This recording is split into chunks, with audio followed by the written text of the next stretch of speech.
is to treat. Okay, uh, the chemical means is iodine treatment. Okay, iodine treatment conforming to this military specification will neutralize the corrosion as well as forming a protective film on the surface of the metal. So this is an example of how it looks like. So that's how it looks like. Kind of like an orange type. Okay, orange tang, di ba? Pero chemical na ha. Keep off nourished children. Okay, protective coating. So after all removing the corrosion, then you protect it. Okay, so there are three ways to apply protective coating to aluminum. We have namely following. We have cladding. Okay, I'll explain later on. Okay, surface oxide film, and we have two, by the way, anodizing and allodyning. Okay. Okay, so let's talk about cladding.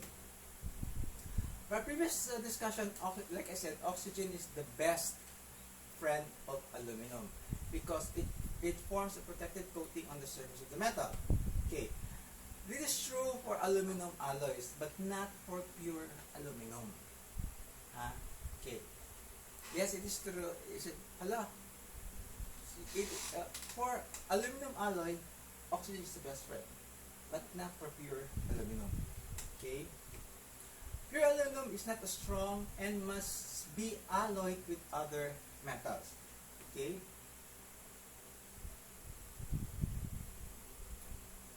When you have an alloy, there is a possibility of getting dissimilar corrosion and the surface therefore must be protected. Okay? Okay. Advanced info. When you say cladding, you somehow add a metal on top.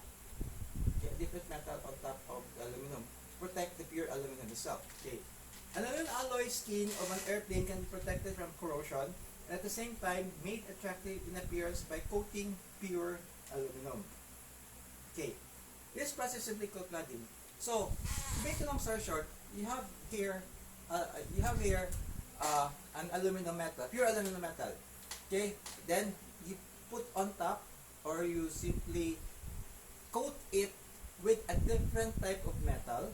Okay, when you coat it a different type of metal, so it bonds with the aluminum itself. So there are two different metals. Now, however, you have to take care that there will be again the similar metals. When there's dissimilar metals and when there's a space in between, there's a tendency that it may produce a conductive path. So you have to be careful that these two metals are actually shot very well together without having space between. In the manufacture of clad aluminum, so pure aluminum, so this is how it does. So pure aluminum is simply rolled on the surface of the alloy. Okay? It penetrates the alloy and eventually becomes part of it, comprising 1 to 5% to 5% of the total sheet thickness. So, you have a different type of metal and you roll the aluminum on top of it.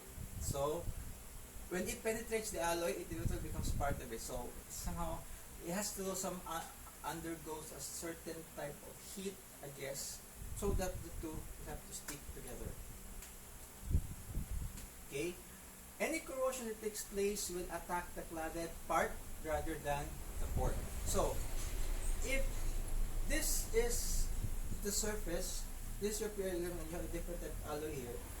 When there is corrosion involved, the first thing that will be corroded is the surface, the cladded part, not the pure aluminum. So, mauna ni siya pag-corrode rather than the pure aluminum.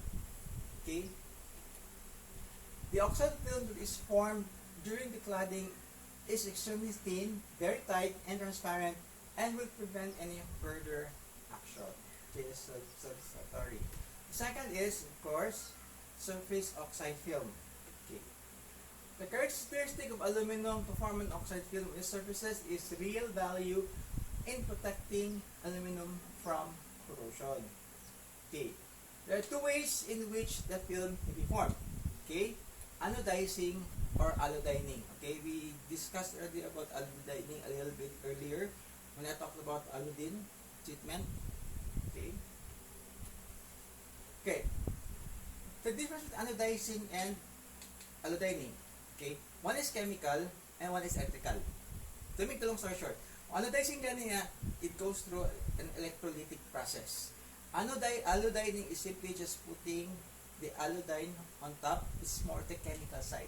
Okay? Anyway, let's discuss it earlier this time. Okay. When the protective coating is done in production by electrolytic process, it is known as anodizing. So take note, anodizing gani, it has to do something with electrolytic process. But when it comes to allodyning, it's more the chemical process. So, two things to remember, N and L. AN gani, that is anodizing electrolytic process. AL gani, allodyning chemical process. Okay? The part to be treated is cleaned in hot water. Okay? So, it is hot water bath. The special non-caustic soap solution, and then is connected to the anode side. Okay? Hindi natin mag-discuss na.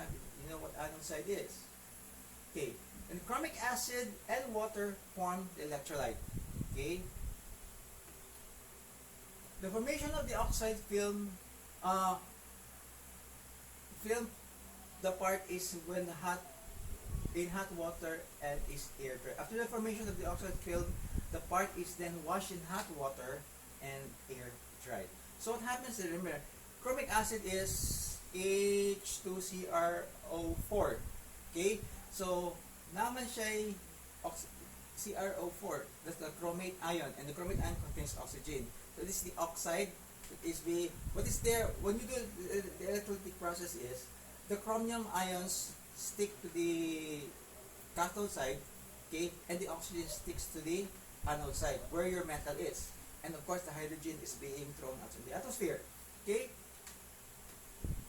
The anodic film on the alloy is normally a light to dark gray, of course depending on the alloy.